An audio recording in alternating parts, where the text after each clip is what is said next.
It's so interesting that you said that so many people don't know their expenses. That's 1,000% true. Yes, all of us can spout off our revenue at any given point because that's what we're focused on.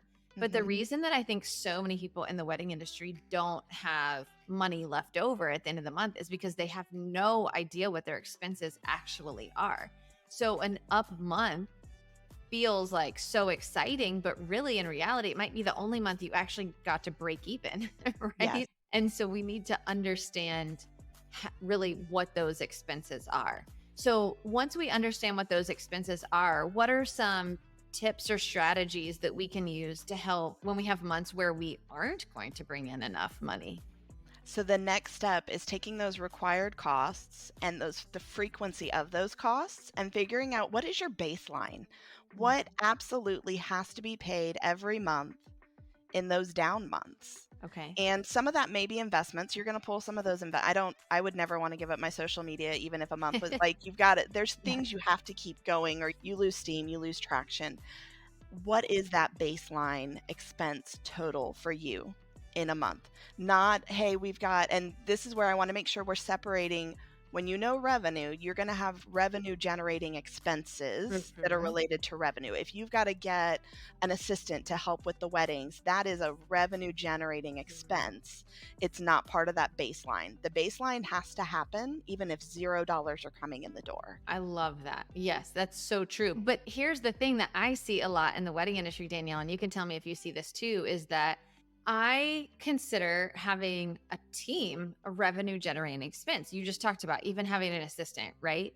And so often what happens in the wedding industry is that when your bank account looks low because you don't have an understanding of your cash flow, you just see your bank account when you're booking weddings, you start to take them on yourself because you're like, I'm free, but you're not free. You're not free. You're actually really, really expensive. You take that wedding on yourself instead of giving it to a team member because you're like, well, I have to pay the team member 30%, but I'm free.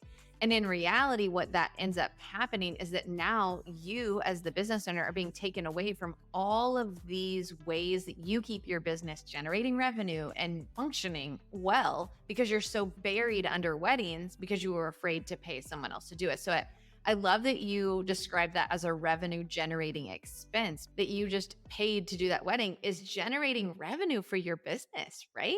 Yes. So And you have important. to remember that as the business owner, if you are so busy working in the business, how Yes. much money are you giving up that you could have made because you weren't working on it? Yes, You're not free. 100%. You're not free. And I want to just sit on that for a second. I know because this is so important. And I vividly have like pictures of a few of the people in my accelerator group that I'm like, have just had this epiphany. And they're like, I'm making so much more money. And I'm like, I know you are because the unlock to scaling is understanding that you're not free. Because Mhm. and I think I'm so passionate about that because I did it for so long. Like Danielle, I've had my business for 16 years. I sat in this not good mental state of running my business of where I considered that the more I would take the weddings first and only the overflow that I couldn't handle would go to the team, which ended up with me in 1 year handling 42 weddings myself, plus Ouch. having a team. Yeah, it was crazy.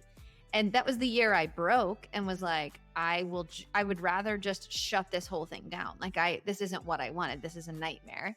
And it's not the dream, that's for sure. And when I started to understand that when I looked at my team, instead of thinking about them costing me 30%, when I started thinking about it more like, but I'm making 70%, not me personally, but the business, right? And so that's actually going to help us to generate more revenue because I can focus on booking more weddings, mentoring a team. Like you just start to scale very, very quickly.